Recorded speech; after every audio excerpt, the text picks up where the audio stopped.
Alright fellas, we're getting into this. So right here I have a tier list that I posted to Twitter about yesterday, as of the time of recording this. So I just kind of wanted to give a little explanation and like insight onto, what I was thinking while I was making this tier list. I just want to say that I tried to make this as, I guess, unbiased or like objective as possible. Just judging each game, what they bring to the table in terms of like the overall series and how they compare to the rest of the series. So surprisingly, actually, was D tier was definitely the most controversial out of the entire list. Because the way that I saw the Gen 1 games, like, I didn't necessarily think they were like, obviously at the time they were like great games, but like when they just like don't stand the test of time really. They're still like enjoyable games and enjoyable experiences, but like really the only thing enjoyable about them I feel is like obviously the single player experience, and I feel like that's all they're really good for. Because these games just don't really have the features that the later games have that I feel make those games great. Like, it kind of lacks quite a bit in terms of story, and don't really offer much in terms of like plot really, because like it's pretty bare bones. Like, all you really do is start the game off in Pallet Town, like you always do in Kanto, and go to each gym and fight and wait for the champion. Whereas in each of like all the games after it, there's always something like driving the character off of their path, and really the only things that do that is probably the Celadon Game Corner and the rocket base under there, and I feel like that's really the only thing that drives the character off their beaten path. Or I guess there's also like the Lavender Town Tower too, Pokemon Tower. I mean, that's just really it. But I guess you could also say the same with Sword and Shield, but at least like they just kind of crammed all their stuff at the end of the game. But I'll talk about that when that comes. But yeah, there was a suggestion brought up to me about placing Gen 1 in C tier, or at least at a C minus tier. But I personally don't really feel not like comfortable doing it, but like placing them in the same tier would make it seem as though those games are as good as like Diamond Pearl, Let's Go, XY, when I feel like that just really isn't the case. I feel like those games are better than Gen 1. So yeah, that's pretty much why I put Gen 1 there over in D tier. So in C tier we have so let's see, Diamond and Platinum, or not Diamond and Platinum, shit, Diamond and Pearl. Platinum's we got a long way to go before we get to Platinum. Oh boy. All right. So Diamond and Pearl. Overall, like, they were good Gen 4 games, but they were really slow, and their pace was just not. They had a really slow pace. I don't know why they decided to make the game so slow. Because obviously there's this whole thing about oh, you one hit KO a Blissey and its health bar is going down for like 10 minutes, when it's just like it may not be that long, but it shouldn't take that long. But anyway, I might just be nitpicking, but even then, like, even the surfing is really slow, and it's really it. Yeah, it's just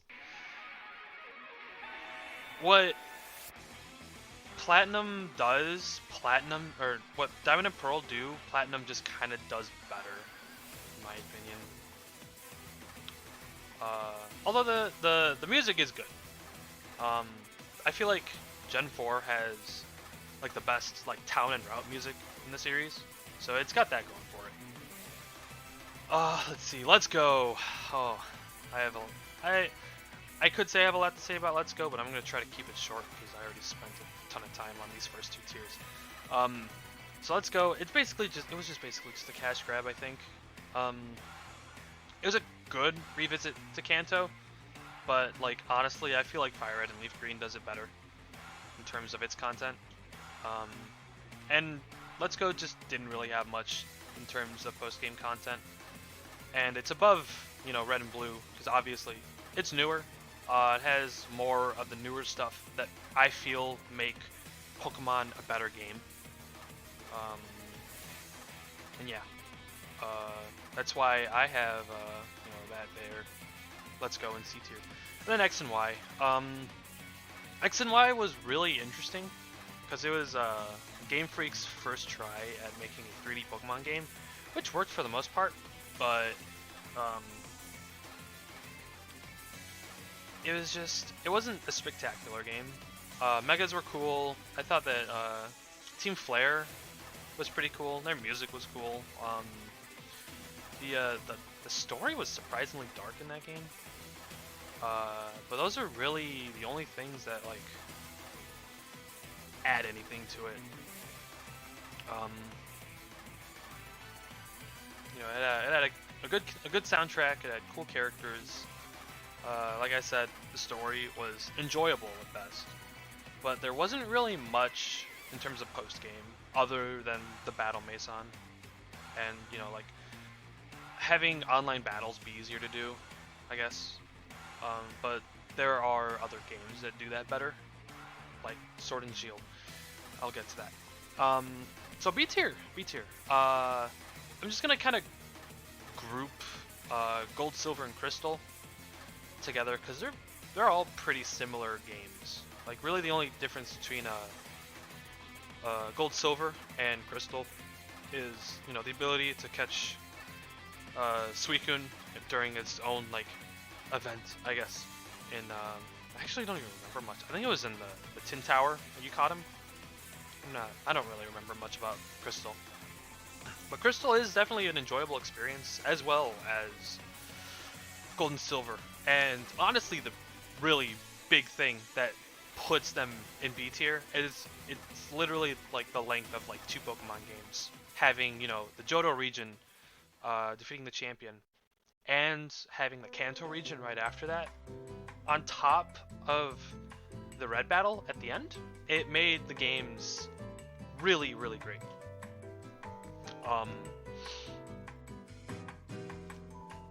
And in terms of them being sequels, it was a huge, huge improvement on top of, you know, Red, Blue, and Yellow.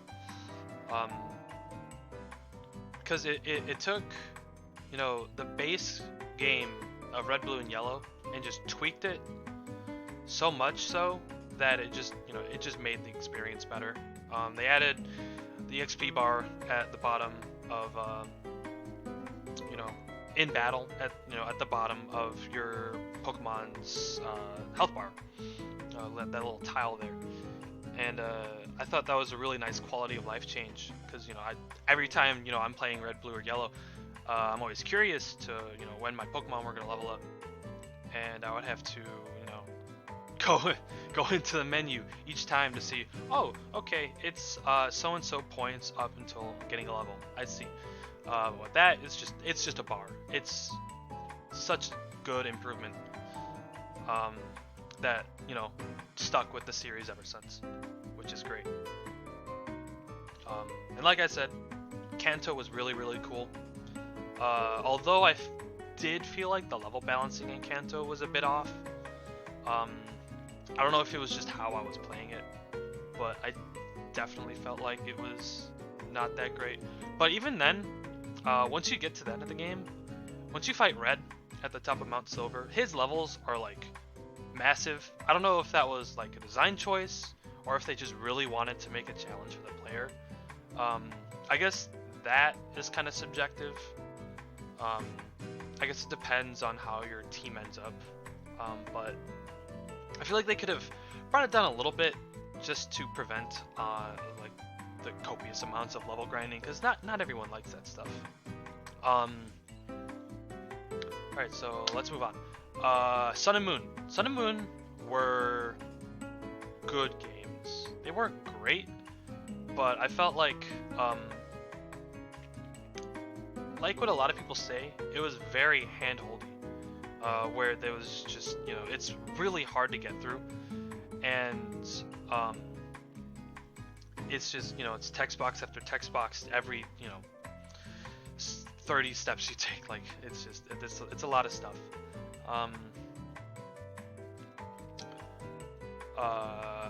Let's see here. So it took, the gameplay of X and Y and made it better, because, X and Y introduced megas, and, you could, obviously have megas in that game too. It added Z moves, which not everyone likes, but I thought they were a good addition to competitive play, and gave the games an extra layer of strategy, because obviously Z moves can only be used once in an entire battle, and Z moves could, it's kind of like a turnaround mechanic, where it's just like you got a move that you could use once, and you could turn the tides of battle. It could be it could be a 3v2, but then you could also turn it into a 2v2. In terms of post game for Sun and Moon, it was really just the battle tree, and it's just kind of a trend with current newer Pokemon games where they just don't have much post game, and I really wish they would make more. But I'm gonna get more into that when we get to Sword and Shield. So next is Ruby and Sapphire. Honestly, I really like the Hoenn region for the most part. It's just the last part of the game. It has a lot of water. Like let's take that IGN review where it's like 7.8 too much water, and like it has some truth behind it, because there's just how do I explain this? The fact that you go from running around everywhere to having to have a Pokemon with Surf nearly the entire end part of the game, it's not that great. It's kind of annoying, and obviously that was during a time where HMs were a thing, and that's kind of gone. But I wasn't a fan of it, and I bet a lot of people weren't a fan of it either. Team Aqua and Team Magma were cool. It was just kind of this battle against oh, we should have more land for our land Pokemon, or we should have more sea for our sea Pokemon. It's it was this team that had good intentions behind them, but they didn't see it. They didn't see the reality of what they were causing, because it was essentially Team Magma, when it all boils down to, is just they wanted to drought the world pretty much, and Team Aqua, they wanted to flood the world, which there's got to be a balance, because you're displacing so many people, and it's ironically enough relates back to current events, and it's really interesting. The only thing that I feel these games have over Emerald is having Steven be the champion, because honestly, Steven's a fucking badass dude. He's fucking cool. Steven has a steel type team, and he although he does have a little encounter at the end of Emerald, but I just feel Steven makes a better champion than Wallace. But yeah, alright, on to A tier. So Black and White. Ooh, I really like Gen 5 a lot. I feel Gen 5 is one of the better gens. Black and White specifically had a really good story to tell. It's so interesting, because each character has their own backstory, which is a thing that I think this is like the first time Pokemon has really done that, where characters have backstories, like the whole story with N and while he was a child, and with Getsis. It was just really, really cool. The whole end game was really cool too. The way the end game works is, you know, you get on top, go past Victory Road, fight the Pokemon League, fight the Elite Four, and right as you think you're fighting the champion, you know, shit just happens, and there's this castle that you know erupts from the ground, N's castle, and it's just all the events that happen there. You know, you catching the legendary, fighting N. It's a really neat resolution that Pokemon hasn't really done before. Kind of breaking away from that whole, you know, Elite Four then champion, you know, ending that they've always done. Although, unfortunately, this game also suffers it did have the whole east side of the Unova region, but honestly, it didn't have much post-game. Like, that was really the only post-game it had, was the east side of Unova, and it's just like, yeah, you could, you know, find Pokemon that weren't, you know, you couldn't find in the region before, but it was just like, I don't know, it could have done more. The legendary encounters were cool too. Alright, Emerald. Ooh, we're getting into the big boys now. This is where shit gets really, really good. Emerald, basically the stuff that I said about Ruby and Sapphire, except that they just made a ton of things better, and that they added the Battle Frontier. The Battle Frontier is huge. I personally have been wanting the Battle Frontier for a really long time in a Pokemon game, and I was upset that the last few haven't had one. But Emerald, I feel like, is better than, you know, anything in B tier, anything in C tier, anything in D tier. It's a really great game, but it just doesn't. It doesn't have the content compared to anything in S tier. And then same goes with FireRed and LeafGreen. FireRed and LeafGreen are the definitive Kanto experience.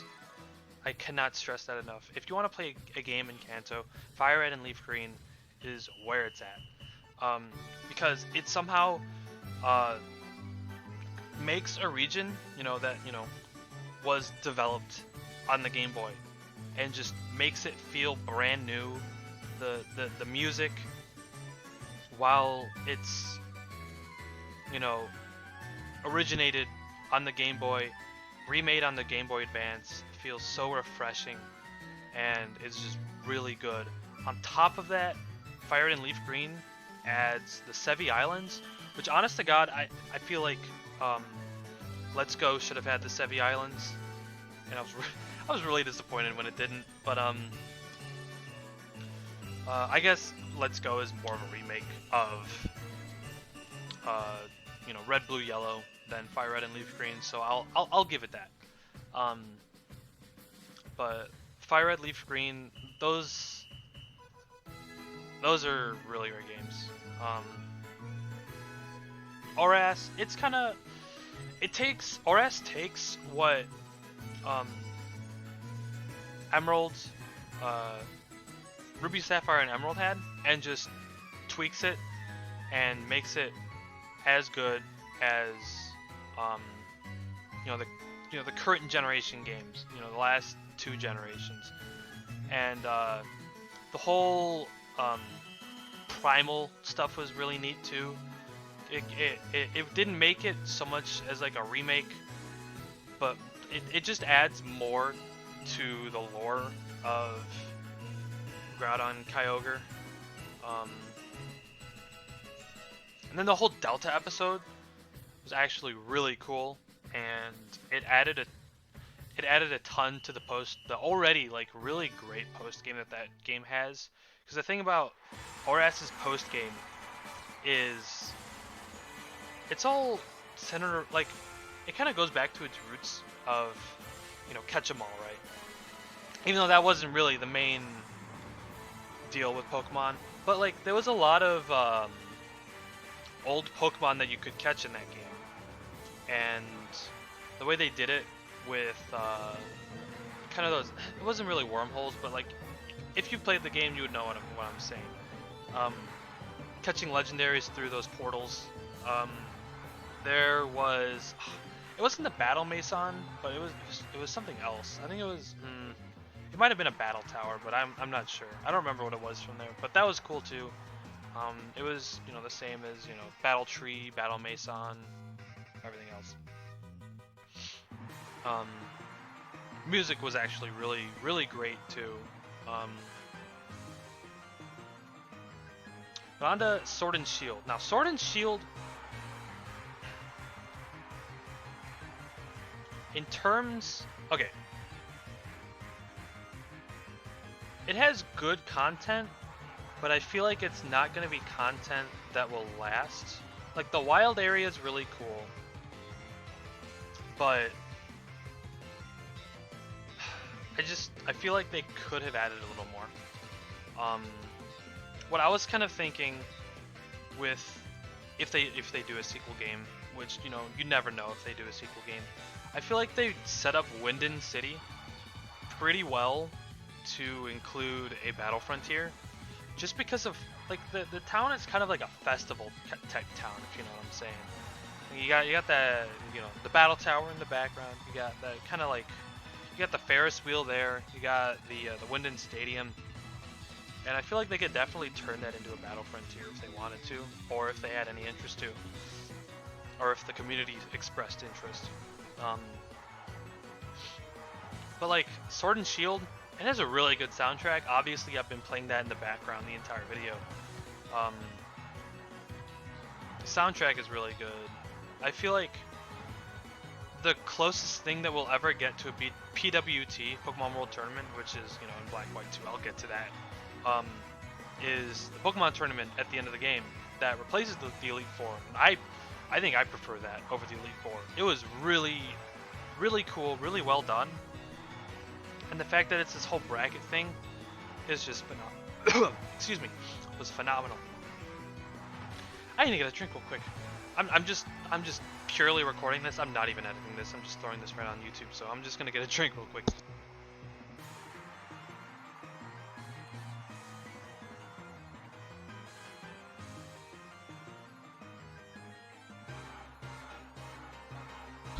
All right, I love being unprofessional. I feel like I'm streaming. But yeah, I lost my train of thought. Anyways, Sword and Shield good. They're not perfect games, but they're really high up there, and I would say they're like really high A tier. Not only that, but they made getting into competitive so much easier and accessible, and it was the greatest decision they could have made in terms of a Gen 8 game. Because I feel like that's the most enjoyable part, is the competitive battling. I mean, maybe not most enjoyable, maybe equally as enjoyable as a single player experience. But anyway, that's subjective. Who cares? Alright, S tier boys. First up, we got Black and White 2. Ooh, those are some banger games, boys. Ooh, Black and White 2 had so much beef. It had...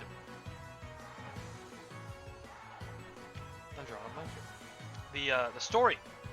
The story was really good. Really good. Not as good as Black and White 1, but very good. The whole way they tied Kyurem into the you know, its legendary trio was really intriguing, and how they brought back characters from the first game was really intriguing too. I think that game has the best champion music out of any single gen, like hands down. Like, holy shit, it had like, the champion itself may be a little bit like underwhelming and maybe even surprising, but the song, dude, ooh, it was some good shit. And post game, that game had some good post game. The Pokemon World Tournament that is, whenever I think of Black and White 2, I think of the Pokemon World Tournament, because it was honestly like the best piece of, like, what's the word? Shit, I'm like fucking blank. Anyways, the fact that you could fight against, like, you know, gym leaders from past games, from, you know, Gen 1 to Gen 5, was so cool. Like, champions from Gen 1 to Gen 5. Oh, dude, like, even, like, on top of that, and their own, like, pieces of music that go with their battles in their respective games, it was a big brain move on Game Freak's part. And, you know, that is why I think that tops every other Pokemon game in every other tier. Just because of the developers going the extra mile to bring this content into the game. You know, like they didn't have to, but they did it anyway. And I wish we had more games like Black and White 2. Next is HeartGold SoulSilver. HeartGold SoulSilver, basically, it did what Gold Silver Crystal did, and just did it tons better. You know, it had, you know, obviously the Johto Adventure, and then the Kanto Adventure, and then Red. But it also had the Battle Frontier as well, which it took from Platinum. I guess I can kind of talk about Platinum too, but their Battle Frontiers were really fun, and they were just really good additions to the games, and just supplied a much longer lasting game in terms of both post-game content. Also, the whole you know, Pokemon behind you thing, Pokemon following you in HeartGold SoulSilver was just really great too. Platinum took Diamond and Pearl and just made it so much better.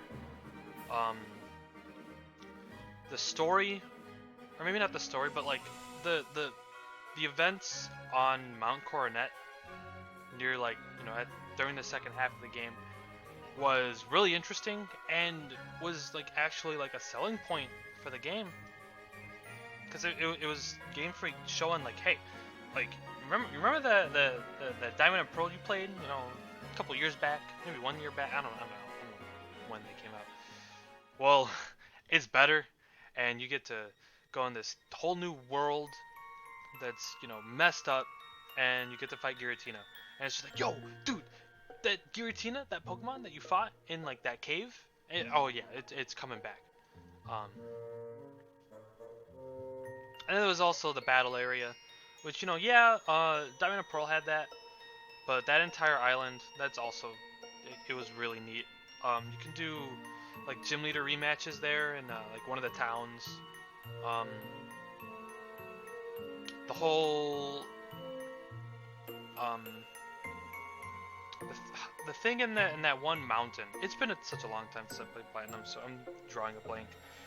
It was good stuff. The content that Platinum offers compared to anything else in A through D tier is just much better, and makes Platinum a much better game than the games in those tiers. And then last but not least, we have Ultra Sun and Ultra Moon. Ultra Sun and Ultra Moon was basically the same game that Sun and Moon were in terms of the main game, but when it got to post game, I don't even know where to begin.